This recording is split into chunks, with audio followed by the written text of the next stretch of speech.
রাধে রাধে। শ্রীমদ্ ভগবদ গীতার অধ্যায় 15 শ্লোক সংখ্যা 19।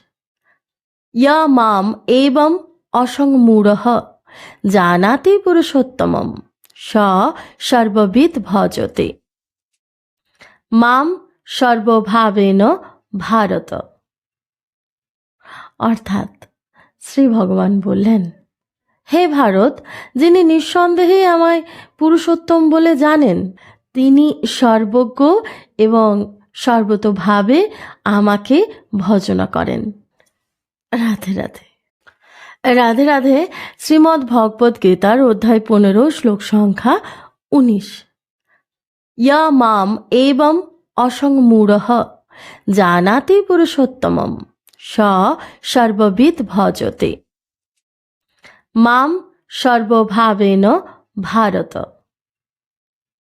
অর্থাৎ শ্রী ভগবান বললেন, হে ভারত, যিনি নিঃসন্দেহে আমায় পুরুষোত্তম বলে জানেন, তিনি সর্বজ্ঞ এবং সর্বতোভাবে আমাকে ভজনা করেন। রাধে রাধে।